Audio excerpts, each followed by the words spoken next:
Welcome back to English Hub. Today we journey into a peaceful world imagined by the great poet W.B. Yeats, William Butler Yeats, in his famous poem The Lake Isles of Innisfree. We explore the life of the poet, uncover the poem's deep meaning, analyze each stanza, discuss the themes, and explore the poetic device used. So let's begin. About the poem William Butler Yeats. He was born on 13th June 1865 and died in the year 1939 on 28th Jan. William Butler Yeats was an Irish poet, a playwright, and a Nobel Prize winner in the year 1923. He was one of the greatest modern poets, known for blending myth, nature, spirituality, and symbolism in his poetry. Yeats was deeply influenced by Irish folklore, mysticism, and his love for nature. His writings often explores the contrast between modern life and the natural world. Now let us see the poem. The Lake Isles of Innisfree was written in the year 1890. This poem reflects Yeats' deep desire for peace and simplicity. Innisfree is a real island in Loch Ireland, where Yeats spent his childhood holidays, and he had a great memory of that time period. The poem shows his longing to escape city life and live in harmony with nature. This poem is perfect example of romantic escapism where the speaker dreams of an ideal peaceful life. Now let us see the poem text by text. I will rise and go now and go to Innisfree, and a small cabin built there of clay and walls made. 9 bean rows will I have there, a hive for the honeybee, and live alone in the bee-loud glade.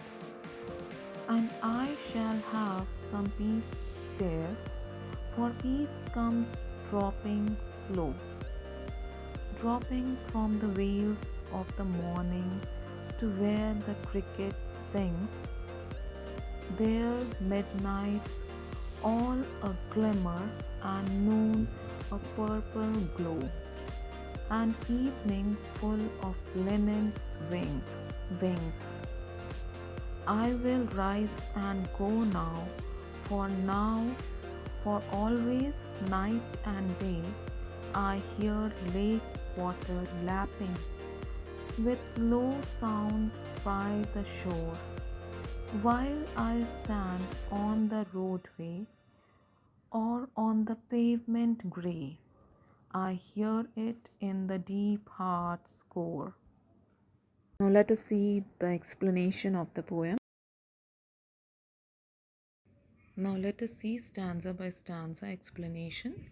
First stanza is, I will rise and go now and go to Innisfree, and a small cabin built there of clay and walls made.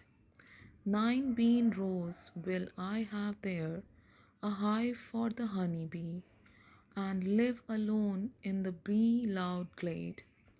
In this stanza, the poet expresses his deep desire, his strong desire, his wish to leave the city life and go to Innisfree, where he has spent his childhood holidays, where he had the great memories.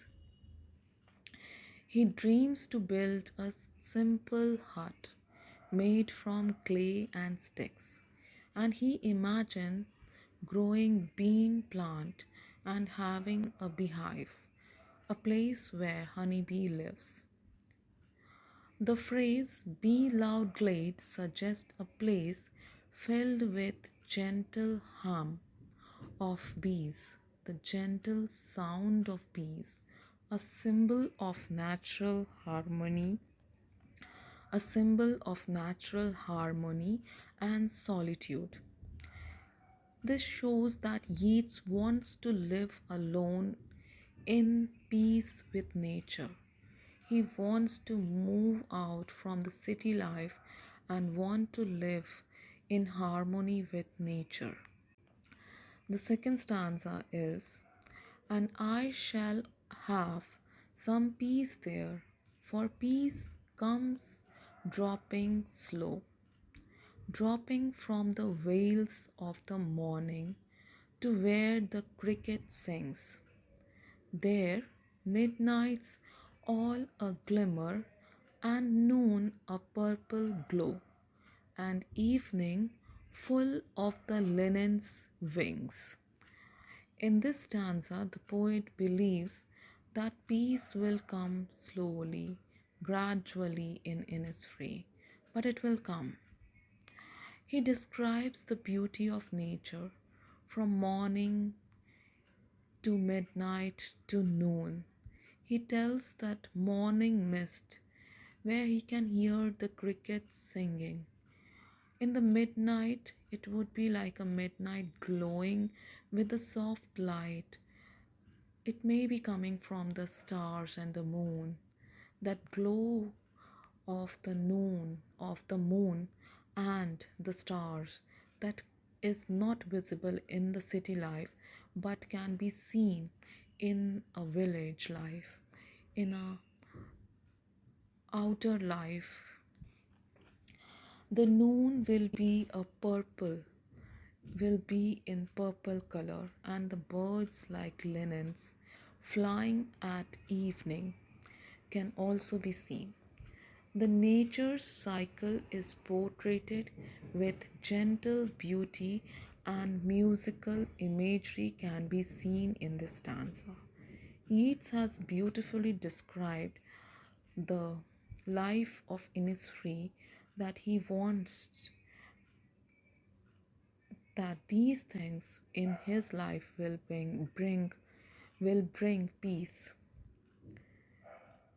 The next stanza is, I will rise and go now, for always night and day hear I hear lake water lapping with low sound of the shore, while I stand on the roadway or on the pavement's grey, I hear it in the deep heart score. In this stanza, although the poet is physically in the city, this stanza shows that although the poet is physically in the city, but his heart longs for the Innisfree, but his heart has a deep desire to go to Innisfree. He can still hear the sounds that are coming, that he had heard in his childhood, are still there in his mind of Innisfree. The sound of lake water lapping stays with him night and day, deep within. And the roadway and the pavement grey represents the modern city life, dull, lifeless, and noisy. Deep hardcore shows his longing in is not just a thought, it's a deep emotion, it's a deep desire that he wants to go. He wants to escape from the city life and move towards the village life, to a urban, to this island where he has spent his childhood. He wants to escape from the city life and live harmony with nature and live peacefully in nature and live peacefully in nature. Now let us see the themes of the poem. First is peace in nature. The true peace that the poet is looking for can only be found in nature, can only be found in solitude and with nature and is not there in the city life. Another one is escapism. The speaker wants to escape the harshness of the modern urban life from the modern city life, and he wants to go back to the rural area where he can find some peace. Another theme is inner longing. The poem reflects the inner emotion, desire for simplicity, silence, and spiritual calm. Another one which we can see is romanticism, idealization of nature, rural life, and emotional depth can be seen in the poem. Now let us see the poetic devices. First, we can see alliteration. In the line, we can see be loud clay. The repetition of sound L adds musical quality. Apart from this, we can see imagery. The whole poem creates a vivid picture in the reader's mind. Another thing that we can see is personification. In the line, peace comes dropping slow. Here, peace is treated as a living thing. It is coming slow. This shows as the quality of a human being. Dropping slow shows the quality of human being. Therefore, the personification is there. Another thing is repetition of the line, I will rise and go now. This emphasizes strong desire to go to Innisfree. Another poetic device that can be seen is symbolism. Innisfree is symbolized with his spiritual retreat, a place of personal freedom and harmony, a place where poet can find freedom, peace, harmony. Another poetic device is metaphor. Deep heart score refers to deep emotional and longingness refers to emotional depth and longing. The poem teaches us the inner peace doesn't always come from wealth or cities. The true happiness can be found in nature, simplicity, and self-reflect. It reminds us to connect with our inner self and to listen to the voice of our heart. Listen to the heart's voice, and it will take you to the place where you can find inner peace. W.B. Yeats beautifully expresses how sometimes we don't just dream of a place, we carry it in our hearts forever. If you feel the same longing for peace and nature, let us know in the comments. Don't forget to like, share, and subscribe to English Hub for more poetic journey from the CBSE syllabus and the board syllabus and other different competitive exams and beyond. See you in the next video. Do leave a comment, like this video, and subscribe to English Hub for more such lessons made easy.